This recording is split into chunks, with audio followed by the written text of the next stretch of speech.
Freudiana Radio, la voz psicoanalítica del mundo.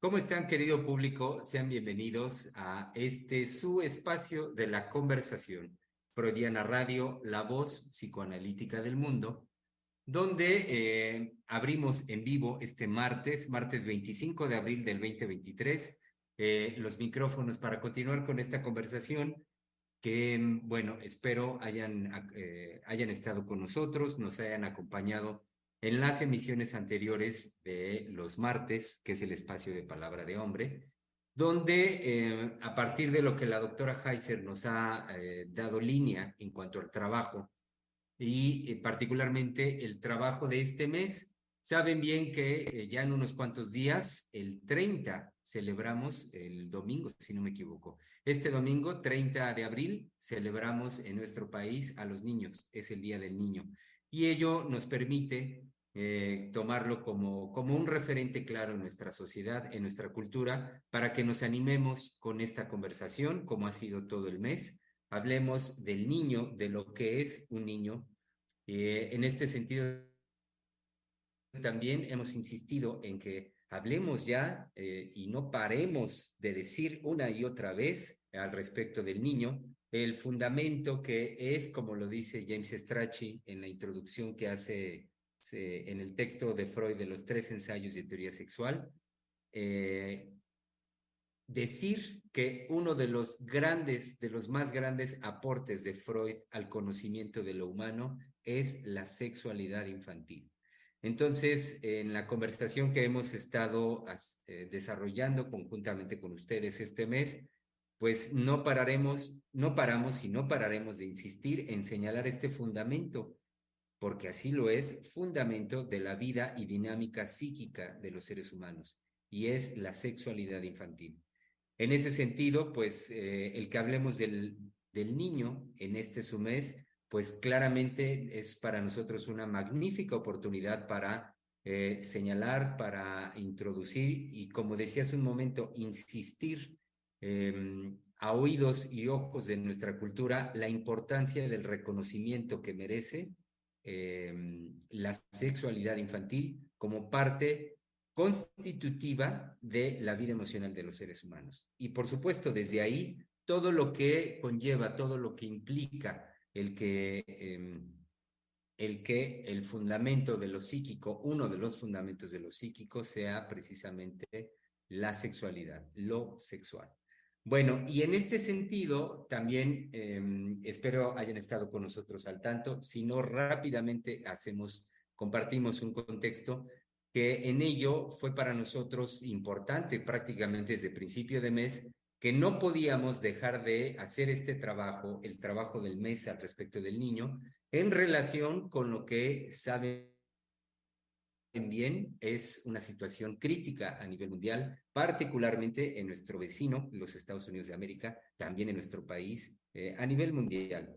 Y nos referimos al hecho de la presencia cada vez más importante, la presencia masiva en las calles, comercialmente hablando, de los opioides derivados del opio como un uso cada vez más frecuente en los seres humanos pues para paliar la vida en términos generales. Una forma de no tener que vérsela con el dolor que implica la vida misma. La vida misma en su dinámica nos llama, nos convoca permanentemente a una lucha por sostenernos en ella. Y en ese sentido, la posibilidad de consumir sustancias, drogas popularmente dicho, como estas que hoy han cobrado enorme notoriedad, me refiero a los opioides, nos convocó y la doctora Heiser, pues siempre muy atenta, como lo dice ella, de los signos de los tiempos, nos comprometió con que tendríamos que desarrollar este mes con todo lo relativo al consumo de los opioides, en este caso, cada vez más en niños.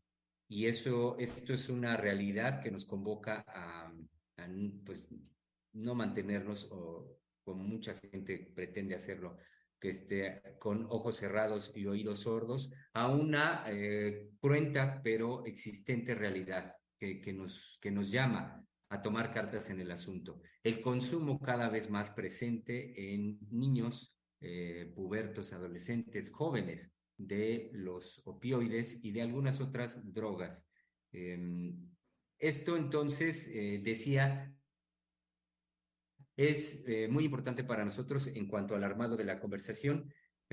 Particularmente la semana anterior propusimos a partir de ahí el tema que la doctora nos transmitió y que fue la adicción como un placer erótico irrenunciable.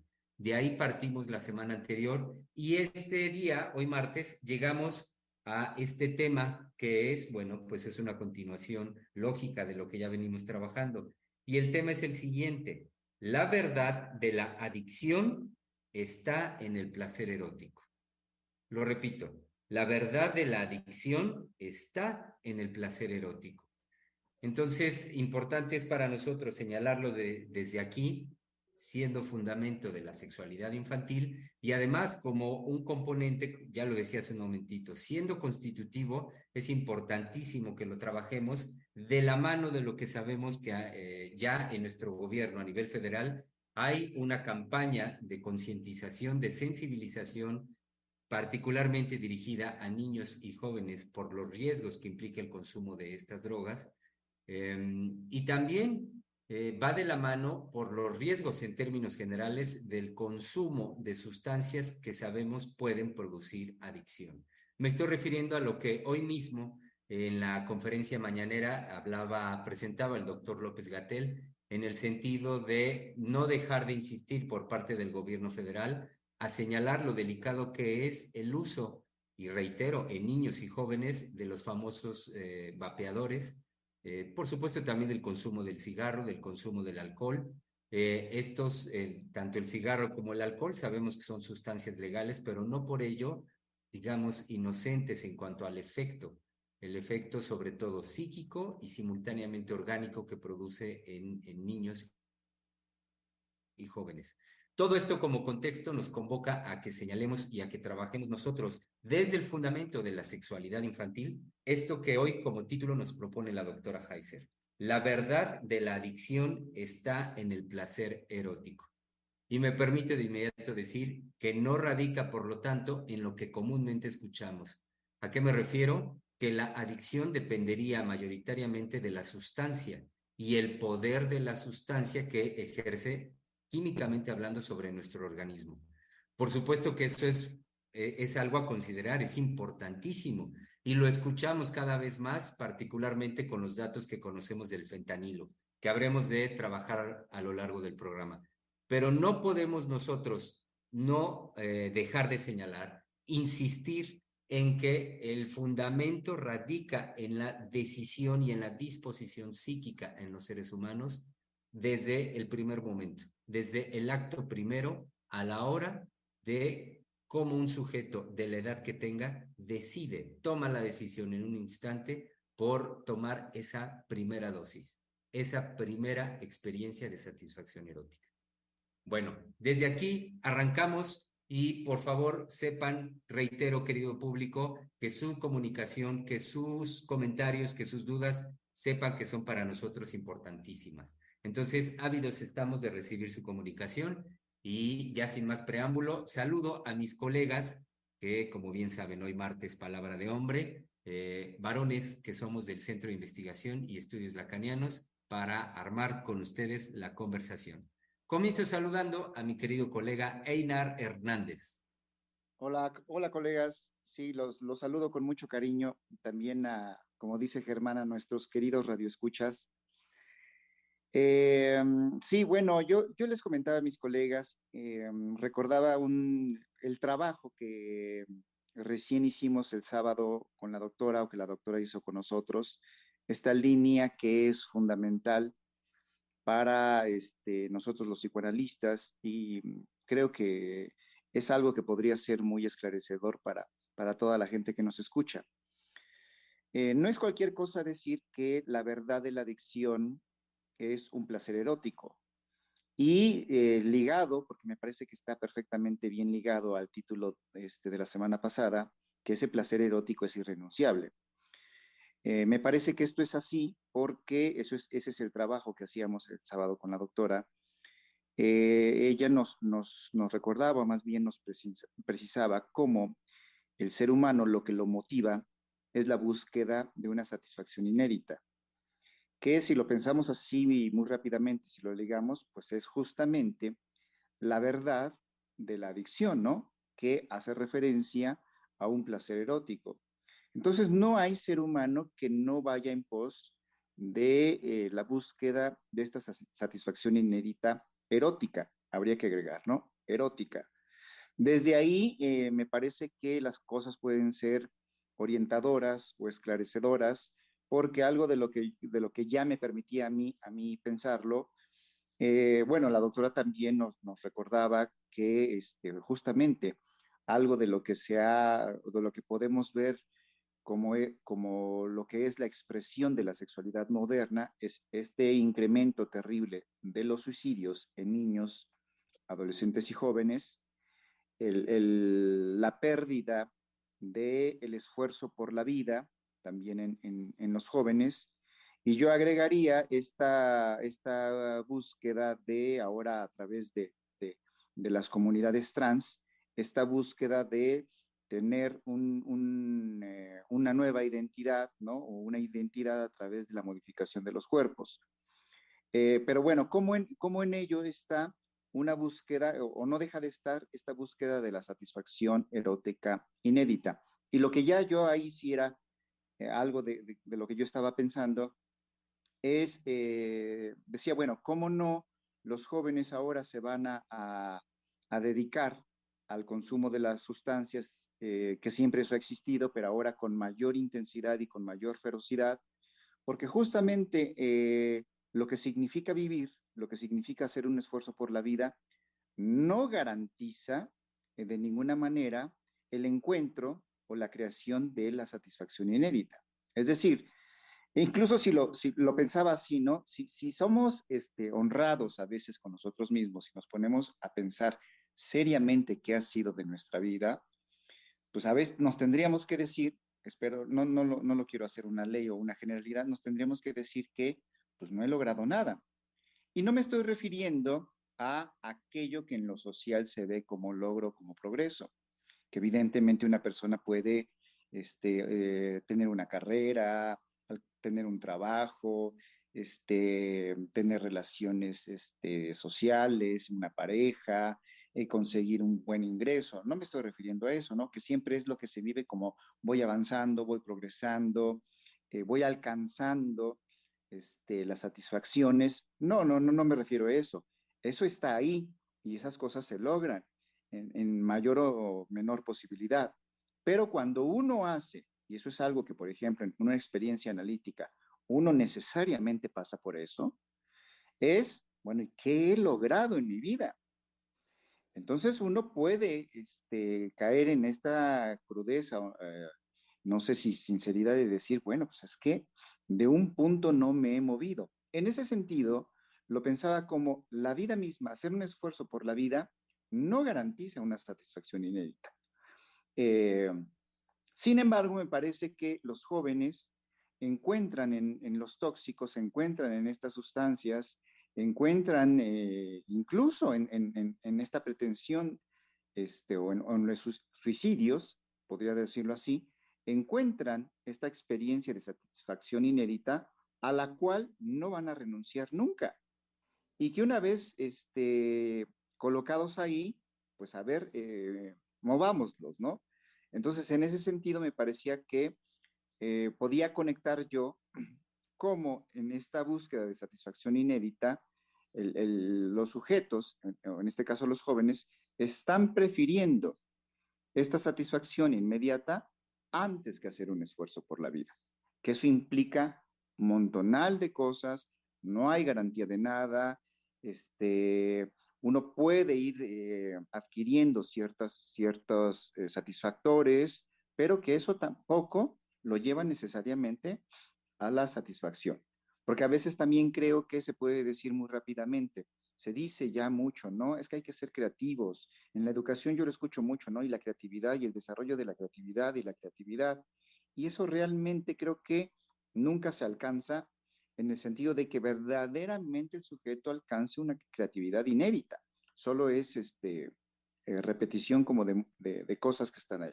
Bueno, quizás aquí ya me estoy perdiendo un poco, cedo la palabra a mis colegas para ver qué podemos comentar sobre esto.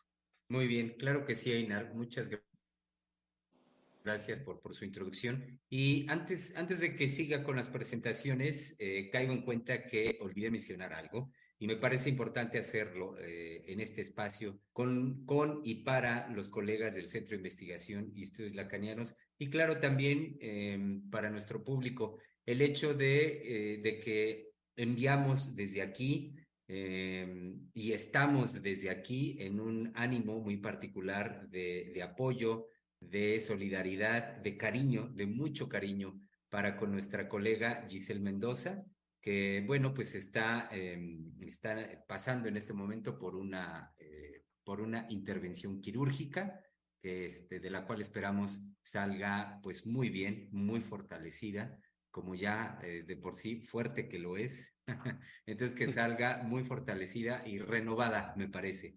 Entonces desde aquí con mucho cariño amén de lo que ahorita cualquiera de ustedes quisiera comentar, sí decir que con el cariño que nos une a los colegas del Centro de Investigación y Estudios Lacanianos, pues decirle a nuestra colega que estamos con ella, que la acompañamos, que la queremos y que confiamos en que saldrá muy bien de esta intervención, de esta experiencia. Bueno, dicho esto, saludo ahora a nuestro colega Misael Montes de Oca. Así es, esperemos que nuestra colega Giselle salga excelente de esta intervención quirúrgica, de esta intervención, y pues claro que la situación se vive con una tensión especial, ¿no? Cuando alguno Sí. de nosotros en algún momento también atravesamos por alguna situación difícil, pues ahí el grupo es sumamente cerrado en es decir, cómo nos unimos, cerramos filas y buscamos estar siempre en soporte con el otro, ¿no? Hacia el otro. Y en este caso, siempre les propongo, pero ya sabemos, circula, leer un salmo. Eso es, alivia bastante, pero también eh, digamos, sí, por el lado de la creencia puede ser, pero también como los salmos han sido creados para hablar bien de ese ser que podemos llamar, de eso que hemos creado y podemos llamar Dios, pero que definitivamente hablar bien, uh-huh, en el sentido de la creación de judía, hablar bien de Dios es buscar su favor también, ¿no? Entonces, los salmos tienen esa función de, de aliviar, de aliviar y que buscar el favor, uh-huh, para el alivio. Entonces, por ahí sí pueden, y si les anima a leer, pero de todas maneras pedir a lo que ustedes crean, unirse en un breve pensamiento incluso para que pueda sanar rápidamente a nuestra colega, ¿no? Y para su pronta recuperación. Uh-huh. Y bueno, retomando el, la conversación, el tema de la conversación, uh-huh, me llevó a pensar ahorita mientras venía escuchando a Einar y a Germán, si estamos viviendo en una época de la sedación, es decir, eh, con este título de La verdad de la adicción está en el placer erótico, como esta creación de este placer inédito, uh-huh, una parte de eso, creo que, y muy importante, es cómo los jóvenes buscan estar sedados, apaciguados, calmados.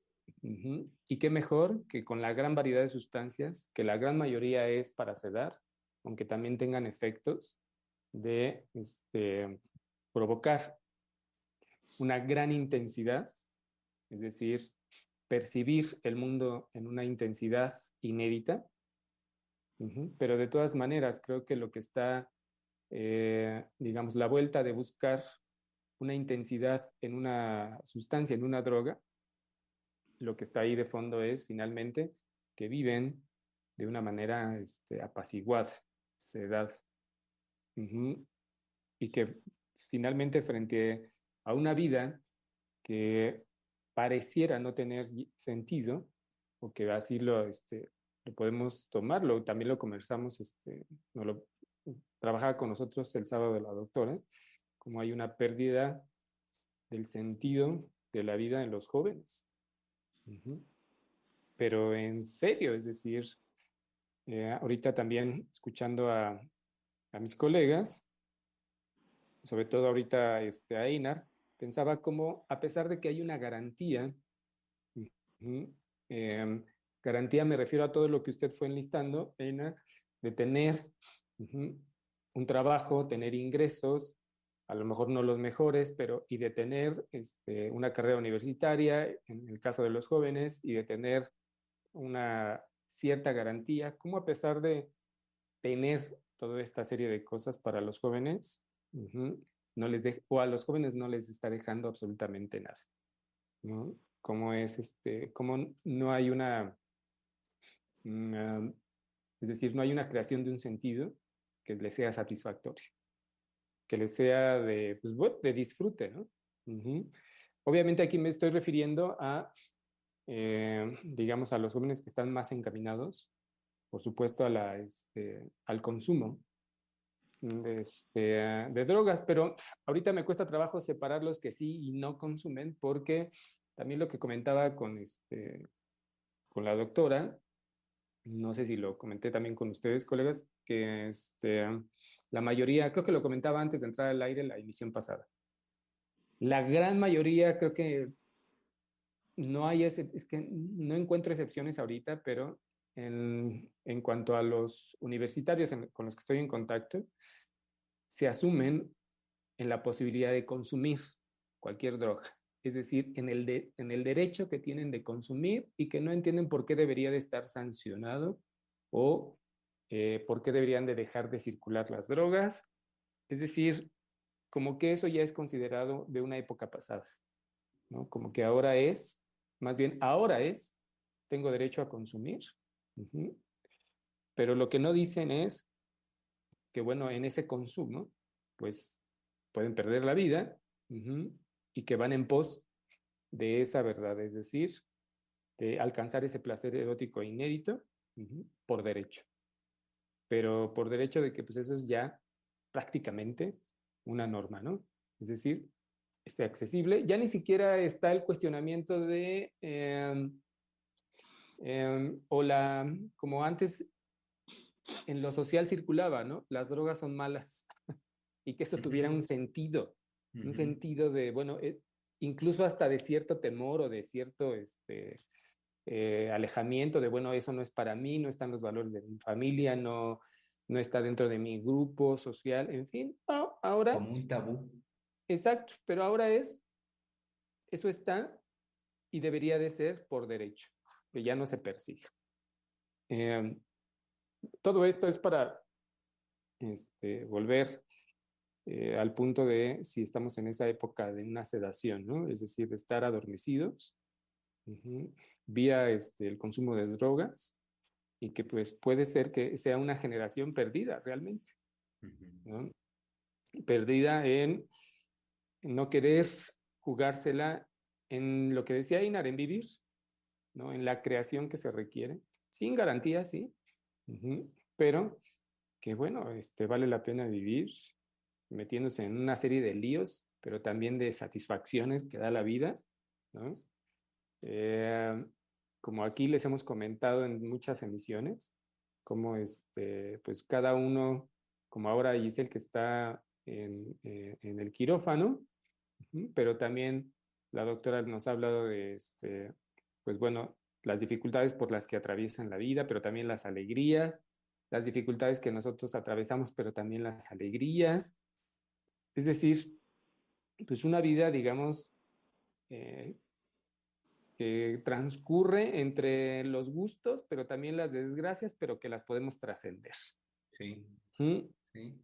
Entonces, bueno, aquí me detengo, parece que tenemos mucho que conversar en relación al tema, ¿no? Al tema de hoy. Sí, ahorita con esto último que dice Misa, me hace decir de inmediato que sí, efectivamente, la vida cuesta.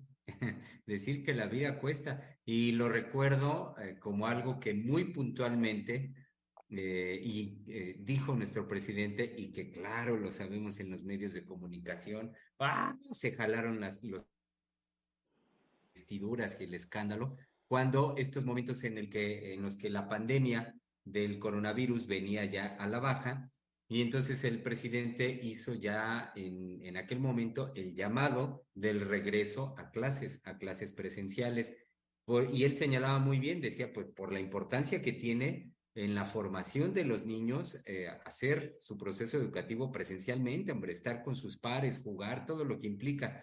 Y entonces me acuerdo que cuando hace la convocatoria del presidente, en periodistas inclusive ahí en la mañanera, sabemos de más del estilo del Reforma y todos esos, decían, pero presidente, pero ¿cómo es posible? En otros países todavía no. Y bueno, recuerdo muy bien que casi con el punto con el que el presidente cerró, casi como dando el golpe de autoridad en el atril, no lo hizo, pero pues yo lo sentí así y me pareció muy bien que lo hiciera sentir de esa manera, fue señalar y decir, bueno, la vida cuesta, y en el sentido de que, bueno, nos cuesta, que la vida cuesta, pues el ir a la educación, ir a la escuela, ir al trabajo, salir diariamente, claro que conlleva un riesgo, podemos decir.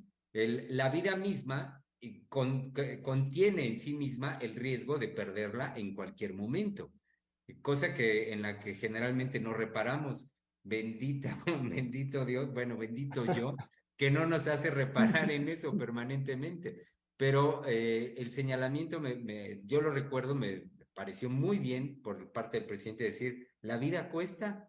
Entonces, animémonos a continuar con la vida y entonces salgamos a recuperar, pues en lo mayor posible, lo que ya esta condición de la pandemia nos había arrebatado de la vida, de la posibilidad de vivir. Bueno, dicho esto, como un paréntesis, perdón, espero no haber sido muy largo, me falta saludar a nuestro querido colega, han de saber público querido, a nuestro querido colega, siempre sonriente, porque siempre es sonriente, y me refiero a nuestro colega Oscar Hernández. Sí, doctores, muy buenas tardes. ¿Y cómo no estar sonriente cuando este mes es el mes del niño?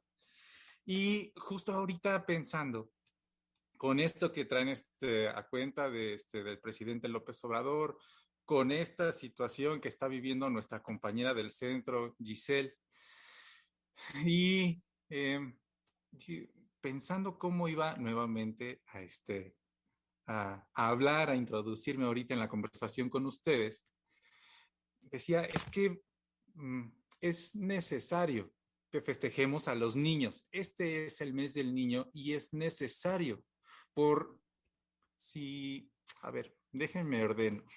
Sí. En este entusiasmo, Muy bien. sobre todo la noticia de Giselle, sí me perturba, ya que nos las habían comentado la semana pasada, nos habían hecho noticia de esto, nos habían hecho parte de esto, y ahorita retomándolo, sí me desubico, pero ¿en cuanto a qué? En cuanto a no perder el ánimo. Eso es lo primero que me sale, lo primero que me saca a la luz. Entonces,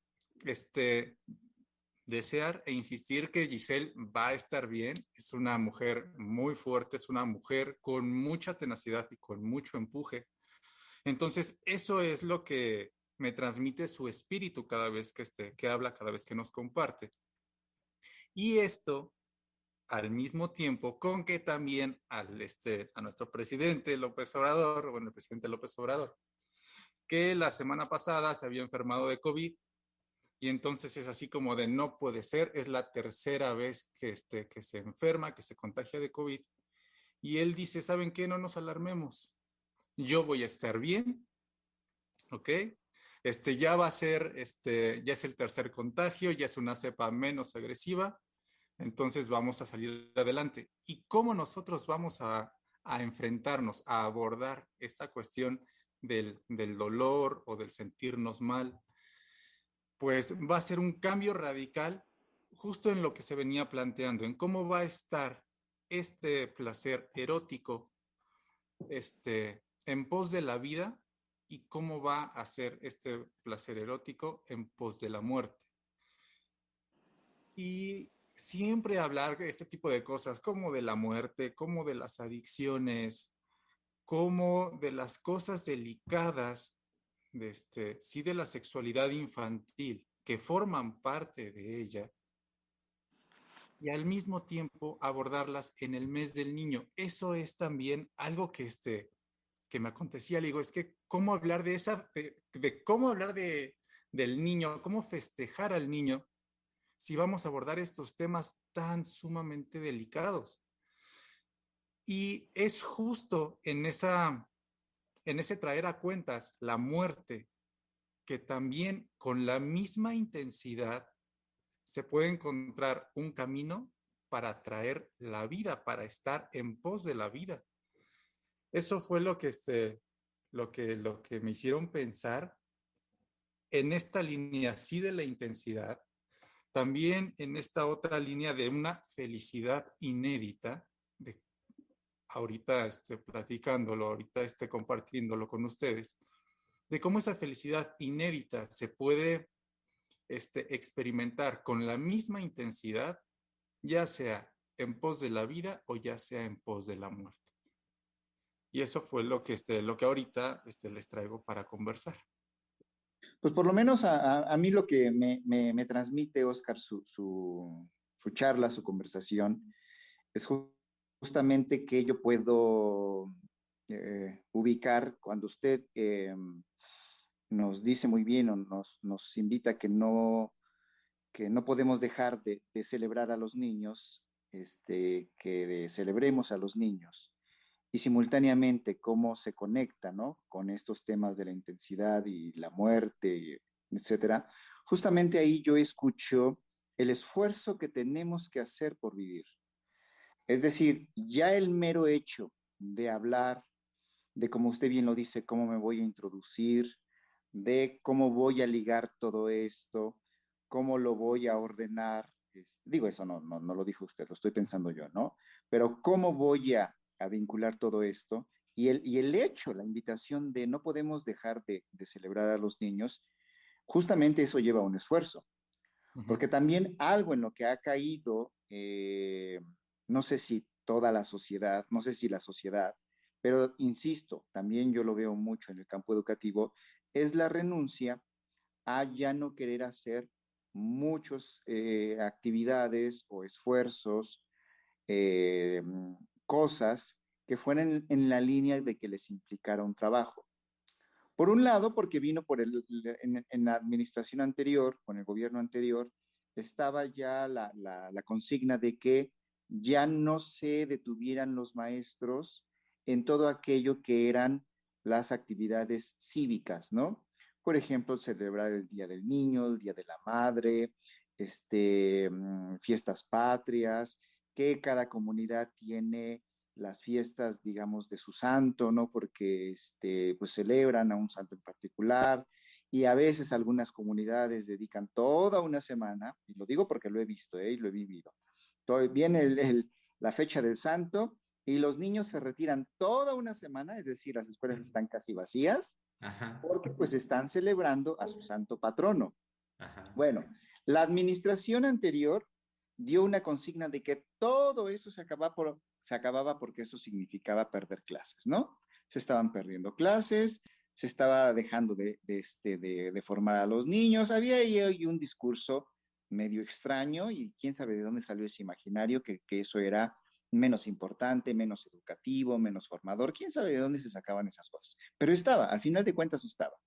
Bueno, creo que los maestros de alguna manera se fueron montando en eso, fueron acomodándose en que, pues perfecto, ya no nos lleva a este esfuerzo en donde tenemos que pensar cómo vamos a festejar a los niños, cómo vamos a festejar a los padres, a las madres, hay que hacer los festivales, hay que organizar los bailables, todo lo que implica un esfuerzo. Entonces, escuchándolo, Oscar, de que no podemos dejar de celebrar a los niños, pues justamente ese es el llamado a la vida. Pero me parece que ahora los jóvenes y en términos generales, yo hasta diría también los adultos, estamos en esto que voy a retomar la expresión de Misa, ¿no? De una sociedad, ¿cómo dijo usted? ¿Sedada? Sedada, Sí, de la sedación, estar y de la sedado. sedación, ¿no? En una época de la sedación, me parece que estamos muy acomodados ahí y creo que sí hay que hacer un esfuerzo de arrancarse del lugar de donde uno está. Es decir, de no quiero, pero, ay, órale, ¿no? Porque es la verdad, uno se tiene que decir, no quiero salirme de eso, donde estoy muy bien acomodadito, pero creo que a veces uno tiene, o ya mucho uno tiene que exigirse, arrancarse de ahí, salirse de ahí y decir, voy a hacerlo, tengo que entrar, voy a buscarlo, tengo que lograrlo, ya no lo puedo seguir aplazando, arrancarse de eso. Creo que hace falta un esfuerzo por arrancarse.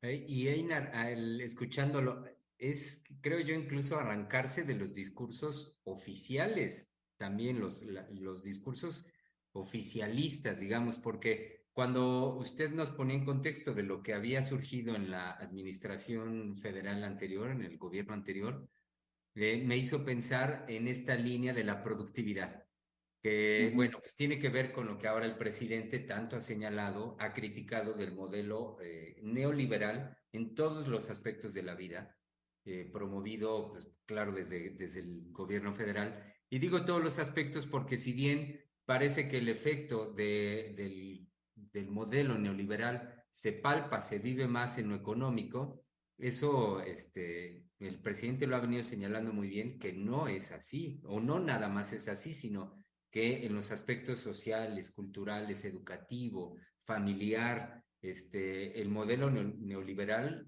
toca cuestiones de raíz que me parecen muy profundas. Y a lo que voy es cómo toca lo que es en nuestro país particularmente del orden de la cultura, de las creencias y la cultura. Y lo digo por el ejemplo que usted ahorita nos ponía. Entonces, todo eso es hecho a un lado. Nos tenemos que adherir, o eso se decía, adherirnos a ese pensamiento práctico, pragmático, de productividad, y entonces hacemos a un lado todo lo demás y solamente nos enfocamos en la productividad. Lo delicado cuando digo ahorita el hacer a un lado todo lo demás es no detenerse a una pregunta fundamental, a mí me parece, pues, no solo para con los maestros, sino cualquier adulto, es preguntarnos por la formación de un niño. Es decir, hacernos la pregunta de qué significa, qué representa formar a un ser humano. En este caso, formar a un niño. Entonces, todo lo que otrora en nuestra cultura existía como principios y valores estructurales y estructurantes para la formación de un ser humano, se hace a un lado por una visión pragmática de productividad. Bueno, y vemos ahora los efectos.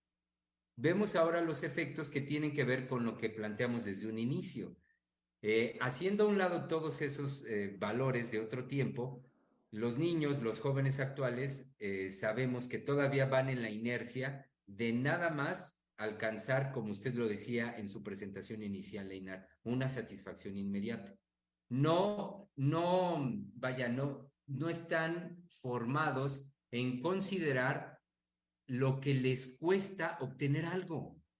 Pensémoslo así desde lo más básico, en la relación con los niños. Seguramente, pues ustedes, así como yo lo vivimos, que ya no estamos tan chavitos, vivimos de chavitos la experiencia donde nos decían, bueno, si quieres tal cosa, trabaja, tienes que hacer algo, te tiene que costar. Y así fuera desde lavar el coche, el fin de semana, el coche de la familia, o ayudar en los mandados cotidianos, ir con mi mamá al mercado y entonces cargar las bolsas, todo lo que tuviera que uno que hacer, ¿no? Ve a comprar las tortillas, ve por el huevo, o sea, Por supuesto, limpia tu cuarto, tiende tu cama, ayuda a lavar los trastes, a barrer, a trapear. La expresión me encanta de familia de mi mamá, acomídete. Entonces, todo esto a lo que estoy haciendo referencia tiene que ver con la presencia estructural y estructurante de una serie de principios y valores que al niño lo formaban en una concepción del esfuerzo que implica obtener algo. Y entonces, moviendo eso, estamos ante una dinámica, a la dinámica que esto toca directamente con el fundamento que venimos trabajando desde la semana anterior, la dinámica de la sexualidad presente desde el nacimiento en los seres humanos y que en esa dinámica la satisfacción sexual erótica apuesta por alcanzarse de una manera en tiempo y en forma inmediata, de una manera lo más inmediata y accesible posible. Entonces, todo lo que dije ahorita, que implica el esfuerzo para un niño de tener que hacer para llegar a una satisfacción, todo eso es cortado, se reduce, favoreciendo lo que ya decían ustedes, colegas, Einar, Oscar, favoreciendo la inmediatez de una satisfacción.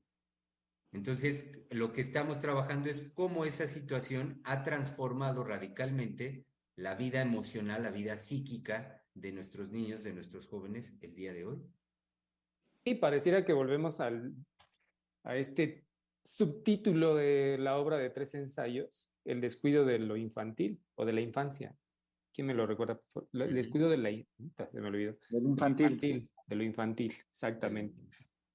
A esto me llevó a pensar Germán, sobre todo que en lo cotidiano, en la vida cotidiana, ¿no?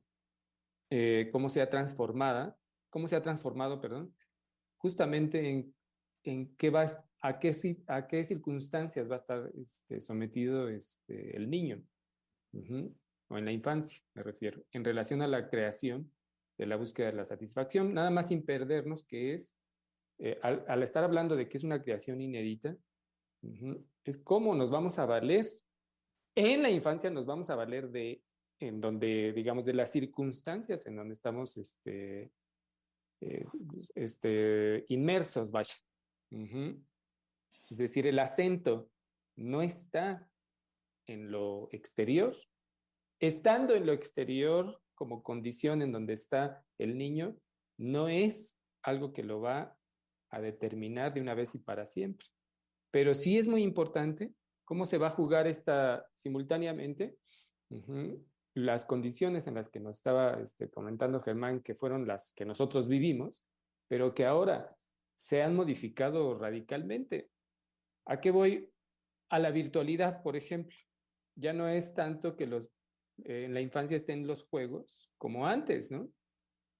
No en la gran mayoría, ¿no? Sino que ahora es la comunicación a través del celular o de las tabletas, ¿no? Que se le dan a los niños para que no perturben la paz de la familia o de la pareja o de los padres, ¿no? O sea, si te doy el dispositivo para que te quedes en silencio, pero ya lo hemos trabajado en otras emisiones, ¿no? De cómo no hay pues no hay, para empezar, no, el cuerpo ni se mueve, ¿no? Es decir, no está ni en relación con el otro, que eso implica también, digamos, toda una dinámica erótica distinta, ¿no? Distinta porque está la presencia del cuerpo del otro, porque hay que batallar en las reglas del juego con el otro, porque eso mismo puede dar infinidad de risas con el otro, ¿no?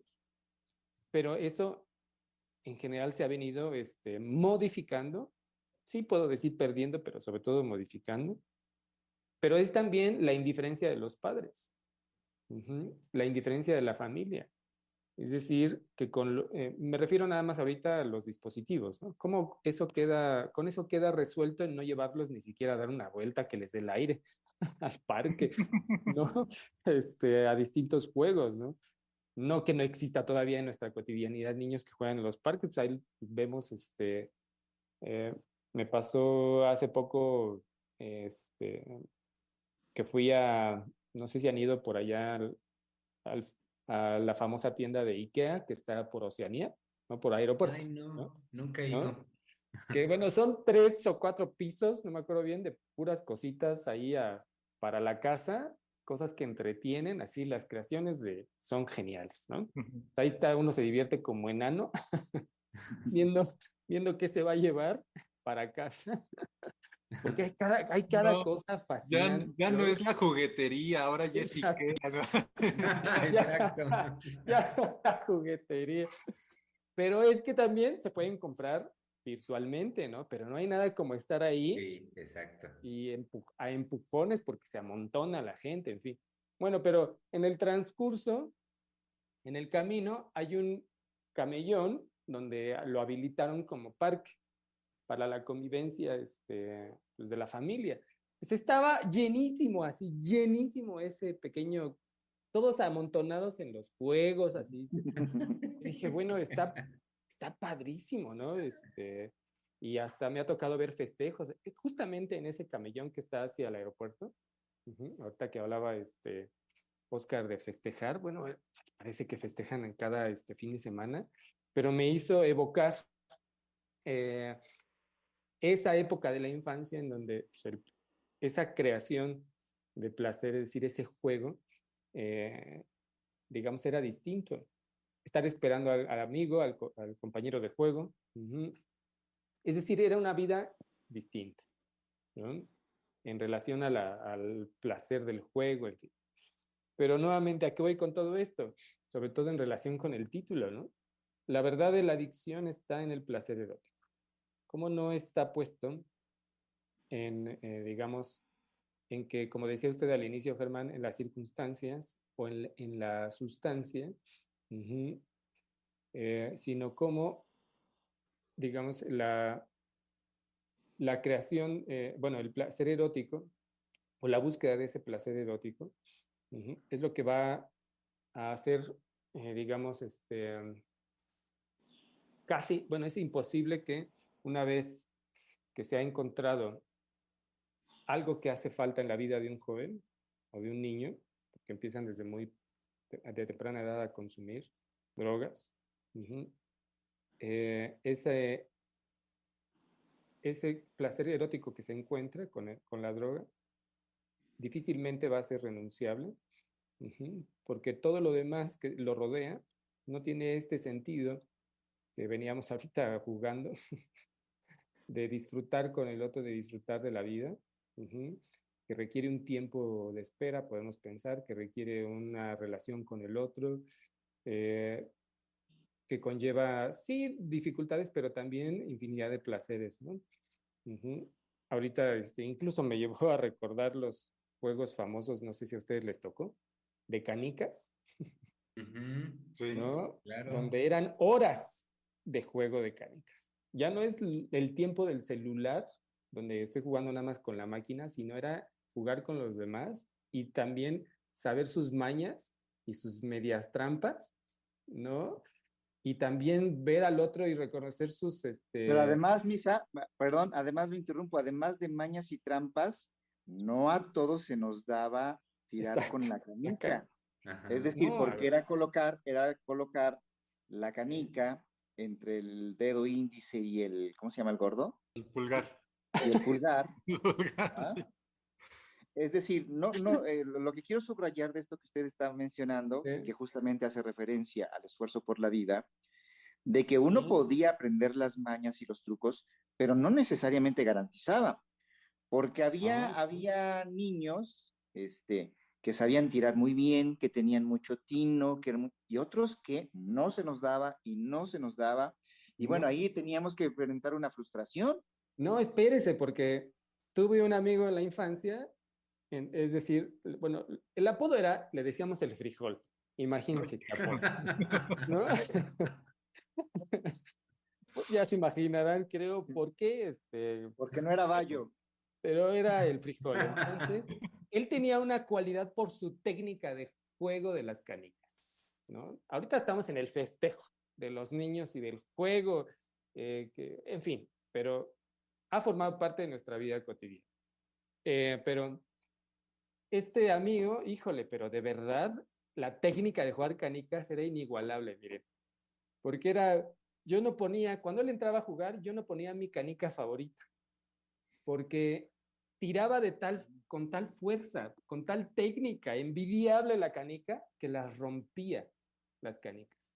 Entonces yo no ponía mi planetario para jugar, que eran mis canicas favoritas, ¿no? Las más valiosas para mí, porque él, al momento de tirar y pegarle a la canica, es decir, a la mía, la podía romper. No la cascareaba, la rompía.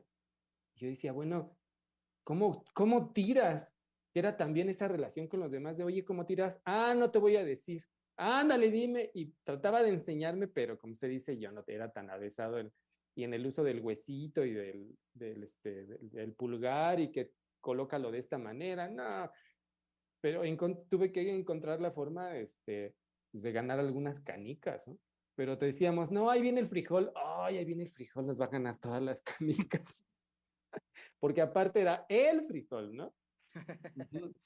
Pero cómo todo eso se ha modificado, todo ese, digamos, que nos rodeaba en nuestra vida cotidiana en la infancia, por supuesto con su gusto, con el juego de pasar horas jugando con el otro, cómo se ha modificado ahora y lo que se ha introducido, digamos, parte de la virtualidad, pero también creo que parte de que eso ya no tiene o no se ha transmitido como que tenga un sentido de gusto, de relación con los demás. Rápidamente veía ahí un comentario que decía, no es que se hayan perdido esos juegos, sino más bien no los hemos transmitido a nuestros hijos, ¿no? Sino que ahora, pues bueno, por la época, y lo digo sin melancolía, sino la época ya es distinta, pero no quiere decir que no la podamos modificar para que podamos también dar respuesta a lo que veíamos la semana pasada, de qué hacer entonces frente a esta verdad de la adicción, ¿no? Que está en el Ahorita placer estaba erótico. señalando algo, doctor Misael, Uh-huh. de que también se ha fracturado la relación entre padres de familia con los hijos. Cómo en la familia, en el núcleo familiar, ha habido esta ruptura de que no le han transmitido a los niños cómo se juega, qué se juega y cuál va a ser la relación con los demás en el juego. Entonces, esa parte muy bonita que a lo mejor era era un tipo de acercamiento entre, sobre todo, bueno, el papá en cuestión del niño, entre papá e hijo, pues de pronto ya no se da. Uh-huh. Y lo que surge, o algo que surge, es ahorita lo que estamos viendo, que es, puedes encontrar, pues, ese placer erótico, prescindiendo de los demás. Uh-huh. Y eso va a ser algo, pues sí, sumamente primario, familiarizado desde luego con los niños, familiarizado con los adultos, por pues sí, por el contacto que hemos tenido con ese tipo de experiencias tan inmediatas desde nuestra infancia, y va a ir en pos de no renunciar a eso. Eso va a ser lo delicado, que no se renuncia a eso, y no hay tampoco una posibilidad de abrir un nuevo camino, hacer una nueva creación, a decir, ¿saben qué? Es que yo puedo hacer esta otra cosa. ¿Por qué? Pues porque tengo derecho. Y igual me acordaba que siempre, al menos a mí se me olvidaba, y que ahorita me ordena muy bien, que cuando dicen, o cuando se dice, yo tengo el derecho, pero simultáneamente se tiene la obligación, porque no es sin la ley que uno puede acceder al derecho. Entonces, eso fue lo que venía pensando, y lo que dije, ok, pues que pues esta transmisión por parte del juego ha sido sumamente delicada en cuestión de los padres hacia los hijos. No, y cuando usted dice que prescindir del otro, creo que no existe. Me llevó rápido a pensar no existe el vamos a drogarnos juntos, eso no existe. Se puede verbalizar, pero realmente cuando hacen grupo para irse, entre comillas, a drogar juntos, a consumir X droga, cada quien está en relación con su droga y el otro realmente no me importa, ¿no? ¿Qué me va a importar si me acompaña el amigo, el vecino, o es mi amigo de, pues no sé, de borracheras, o yo cuento con él para drogarme y no le va a ir a decir a mi familia, no me va a acusar? Es decir, realmente no es esta experiencia que veníamos diciendo, por ejemplo, del juego, ¿no? Donde el Sí. otro, pues, sí está presente para mí, ¿no? Ujú. Aunque me partan mis pobres canicas y las cascadas. Pero cuando usted decía que se prescinde del otro, pues realmente no hay esa experiencia de "Ay, vamos a hacer el viaje juntos, como las hay en estos viajes al desierto para comerse la planta del peyote, ¿no? No es cierto, porque el otro no me va a interesar en la búsqueda, en mi búsqueda de este placer que me va a dar irme a drogar, ¿no? Porque realmente de lo que quiero es salirme, es decir, de mi realidad que ni sentido tiene, donde hay un vacío de ese sentido, o no me da ese placer y no lo he querido crear. ¿Qué mejor me va a venir esa droga, la que sea, que me venga a apaciguar y a calmar? Ujú. Porque, bueno, también hay que mencionar que pueden estar los jóvenes en una angustia insoportable de no saber qué hacer con sus vidas, ¿no? Y no saber cómo acallar también sus tristezas, ¿no? Que les da el pues, no poder lidiar con sus día a día, porque la escuela ni les interesa, o la relación con el otro ni les interesa tampoco, y llegan a casa y hay una indiferencia por parte de los padres, o si se mantiene oculta esa indiferencia, es la apariencia de un amor, ¿no? De, ay, tú y yo, tú eres mi mejor amigo, hijo mío o hija mía, ¿no? Pero no es verdad. Eso es lo que vivimos. Lo vuelvo a traer a cuentas porque eso es lo que se vivió y lo hemos trabajado en relación a la pandemia, ¿no? Cómo el hacinamiento destapó, descubrió, es decir, cayeron los velos de la apariencia del amor en las familias, ¿no? Entonces, creo que también viene muy bien es decir, es una pieza que viene a encajar muy bien después de la pandemia, el consumo cada vez más establecido de las drogas, sobre todo en jóvenes, pues como una salida, digamos, rápida, ante, bueno, que ya se estaba dando previo a la pandemia, pero que ahora viene muy bien, ¿no? Frente a todas estas experiencias, ¿no? Pero retomando un poco también lo que decían del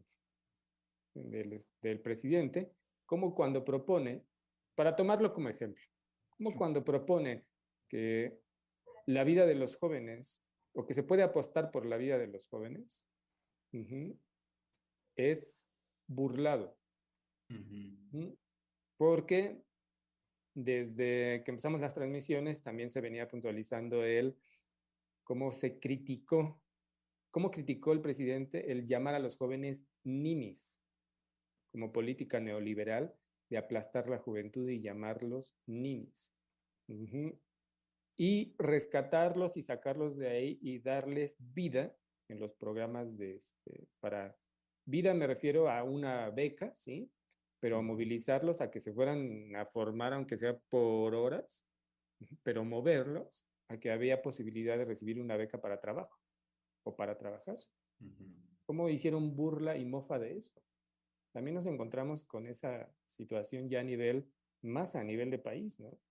Misa, y cómo en esa burla siguen favoreciendo el consumo justamente de drogas en los mismos jóvenes, porque yo escucho en el decir de estas personas que critican la política del presidente, el apoyo con las becas, con que sean trabajadores y reciban la beca, en los que critican ese modelo. Yo escucho mucho decir cómo lo denostan diciendo, ay, pero lo que reciben de beca nada más es para sus chelas, nada más lo utilizan los jóvenes para beber, Y no es, les importa nada más, y es que vemos o nuevamente para cómo, comprar sus drogas o lo que sea. Sí. Perdón, Germán. Es que vemos nuevamente cómo hay eso insoportable de la infancia. Ujú.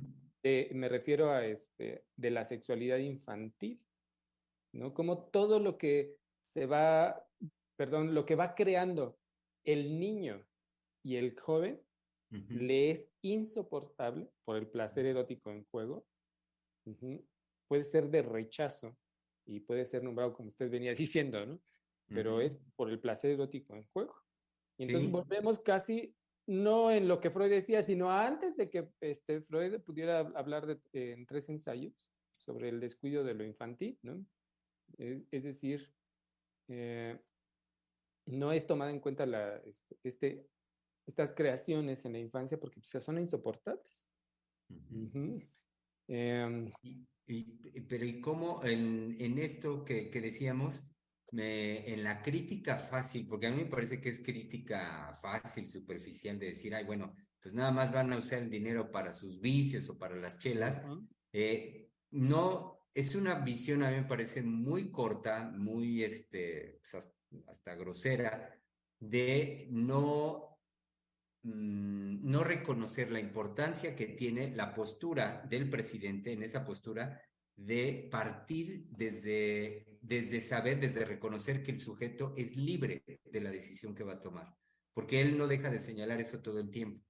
Y dice, bueno, pues a los jóvenes, por supuesto que apuesta porque se capaciten, porque trabajen y la beca en cuestión, pues les sirva de incentivo, por supuesto, para continuar con su formación. Que claro, como dicen, ay, no, pero la van a usar para comprar sus cervezas nada más.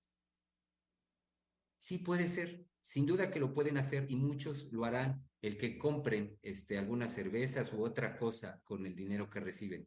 Simultáneamente, lo que no se ve es la trascendencia a nivel emocional que puede ser para un joven, para un jovencito, el hecho de recibir ese voto de confianza.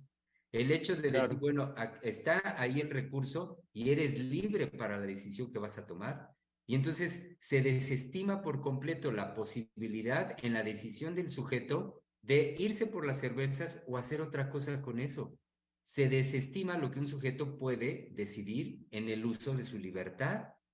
Sobre Sí, todo, doctor. Germán, creo que, perdón, sobre todo creo que usted subraya algo muy importante. Cómo en ese recibir la beca, el joven ahí justamente puede vivir por primera vez un sentido por la vida, en el sentido, estoy pensando, de que existo para otro. Es decir, hay un otro, Sí. en este caso el señor presidente, que ni me conoce, pero que está pensando en mí. Es decir, no soy un ser inexistente, soy un alguien que un otro piensa en mí y me envía algo. Y no en el sentido de que ahí lo sacó de su bolsa, no nos vayamos por esas ridiculeces, ¿no? Sino de que está pensando en mí y por lo menos vamos a pensar, ¿no? En este vaciamiento de sentido que eh, vienen diciendo ustedes de que ya no está, ¿no? Por lo menos quizás ahí en ese momento es, bueno, existo para un otro me envía, ahí puedo por primera vez sentir que tengo importancia para un otro que ni siquiera me conoce. Y ya como usted bien lo dice, ¿no? Si lo gasta en cervezas, si se compra una mochila, sí, eso es lo de menos. Pero justamente es por primera vez quizás para muchos jóvenes sentir verdaderamente que pueden ser algo para alguien y que les son representativos para alguien. Exacto, que Concluyo, en ese sentido, también en la línea de lo que venía mencionando Oscar, pensaba, bueno, los adultos también han hecho una renuncia. Porque si bien aquí ahorita estamos señalando, estamos siendo muy precisos, que eh, la verdad de la adicción es el placer erótico y que como bien lo decía usted, Germán, ahí hay una decisión del sujeto, es una disposición psíquica y eso no lo vamos a negar nunca. También creo que los jóvenes y los niños no han llegado a estos niveles sin la participación de los adultos, es decir, de los que los crían, de los que los educan, de los que los forman. Y creo que ahí ha habido por parte de los adultos una renuncia. Por ejemplo, ¿en qué estoy pensando con renuncia? Eh, Mucho de lo que los adultos les dan, pensando en esto de que creo que un radio escucha, si es que lo escuché bien, Misa, decía que, bueno, no es que lo hayamos perdido, sino que ya no enseñamos, por ejemplo, esto de las canicas, ¿no? Pero en mucho de lo que los adultos dan desde hace muchos años es que todo sea placentero para los niños. En esta idea también ya muy mencionada, que ahora ya no se dice mucho, de que es que yo tuve carencias, es que yo padecí, es que yo no tuve, es que a mí no me dieron, los adultos empezaron a girar muy rápidamente a una postura en donde todo lo que le iban a acercar y le iban a ofrecer a los niños y a los jóvenes era placentero. Y creo que ahí hubo una confusión en creer que eso era amor. Como yo no lo tuve, como a mí no me dieron, como a mí me golpearon, como a mí me maltrataron, como a mí abandonaron, ahora yo no lo voy a hacer y eso es amor. Cuando justamente a veces el amor es ir introduciendo lo que usted, por ejemplo, Germán, mencionaba muy bien de te tiene que costar, vas a ir a la escuela y vas a la escuela porque tienes que aprender, esto se hace así y no hay de otra. Es decir, introducir una fuerza, no una violencia, no una crueldad, una fuerza, una seguridad, una firmeza por parte del adulto, en donde justamente eso era orientador, eso era formador de espíritu, pero que lo llevaba así a una espera, a una frustración, a un no me queda de otra, a una sensación de, bueno, pues entonces siento que no me quiere y sabemos que ahí los niños son muy astutos, no nada más con que lloran, ay, no me quieres, pero el adulto no se vencía. Es decir, recuerdo ahorita muy rápidamente, lo quiero ligar, la semana pasada fuimos a desayunar, a celebrar una de las colegas, nuestra colega Ingrid, y la doctora ahí, a los que estábamos presentes, nos decía muy firmemente, los hombres, esto también lo hemos comentado acá, los hombres tienen que recuperar su lugar. Y mencionaba en la línea de que el hombre tiene que marcar a la mujer. Bueno, no quiero dar cabida a malas interpretaciones, no marcarla en un sentido de golpes o violencia, no, no, no, no, sino hacerse sentir, hacer que él está ahí, que está vivo, que está presente, que la quiere, que la acompaña, que es ordenador, marcarla, ¿no? Y que muchas veces eso no es placentero, no es grato. Pero es que eso no significa que no haya ahí una línea amorosa, justamente para no abandonarse, para no permitir que el otro se abandone a la satisfacción placentera, erótica, irrenunciable.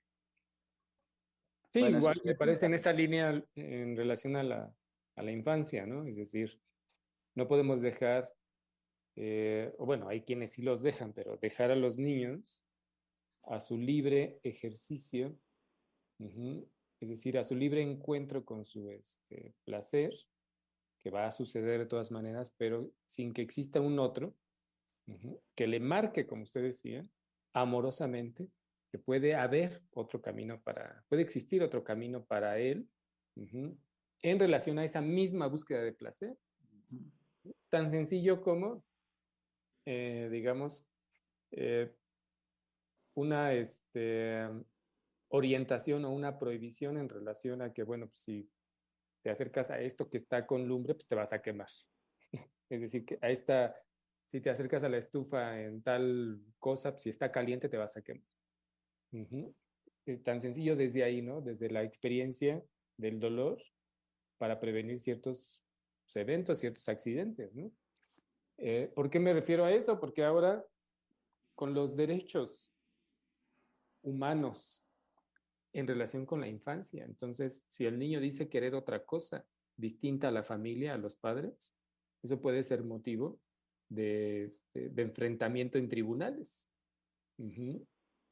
Por cómo se ha venido gestando o difundiendo no solo los derechos humanos, los derechos en la infancia, uh-huh, sino más de fondo, pues cómo, qué se ha estructurado, qué se ha entendido como democracia, ¿no?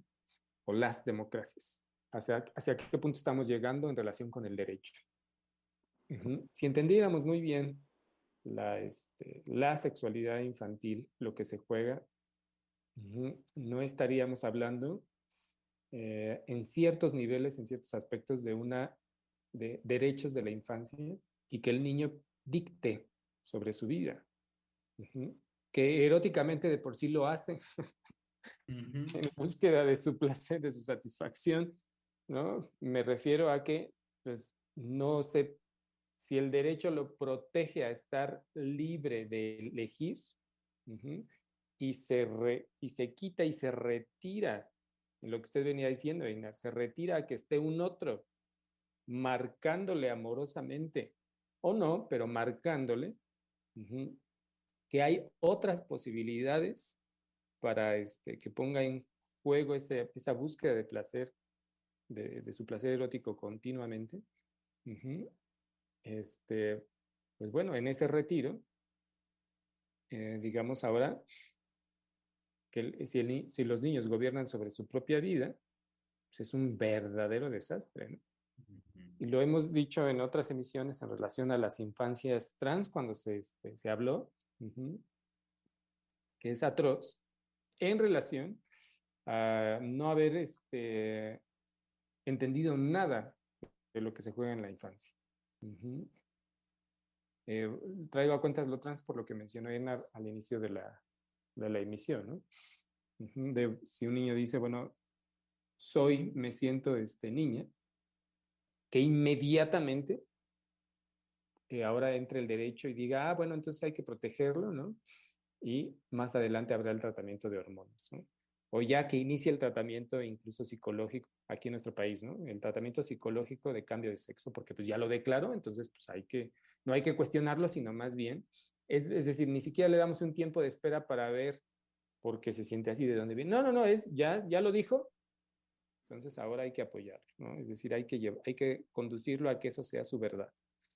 Es decir, se han hecho unas atrocidades ahora por el descuido o ya la totalidad, por el descuido y sobre todo el desconocimiento del descubrimiento freudiano de la sexualidad infantil. Pues queridos colegas y por supuesto querido público, estamos con esto llegando al término de la emisión del día de hoy. Recibimos un mensaje de nuestra querida radioescucha Gabriela Sainz que nos dice bendiciones para la doctora Giselle. Y sí, claro que sí, también nosotros, como lo dijimos desde un inicio, mandamos bendiciones a nuestra querida colega Giselle. Y también, pues bueno, no dejaremos de convocar a que nos unamos y reunamos en la celebración de los niños, en que celebremos a nuestros niños. Y bueno, sabemos que eso en nuestro país será el domingo, además cae en domingo, entonces el pachangón que podemos hacer para los niños este 30 de abril, pero no solo. Insistimos de fondo en lo que hemos venido trabajando, la importancia que tiene el que seamos capaces de gestar un compromiso por nuestros niños y un compromiso que no puede ser otro más que de vida, un compromiso por la formación de nuestros niños y eso pues no es de fin de semana ni del 30 de abril, eso es 24/7, es decir, todos los días de nuestra vida es un compromiso amoroso de vida y qué mejor que hacerlo por un otro, en este caso por nuestros niños. Luego entonces pues dejamos el día de hoy acá, los convocamos a que estén atentos, querido público, a nuestras transmisiones, las que son en vivo como el día de hoy y también las que continuamente nosotros reproducimos de programas anteriores. Estamos, como lo dijimos al inicio, lo reiteramos, estamos en espera de recibir sus comentarios, sus preguntas, aun cuando quieran hacerlo en un programa que sea retransmitido. Pueden ustedes dejar ahí sus comentarios, mismos a los que nosotros daremos lectura y respuesta, por supuesto. Pues bien, reciban un fuerte abrazo, un saludo de parte de nosotros y pues ya lo saben que este es su espacio de la conversación. Freudiana Radio, la voz psicoanalítica del mundo.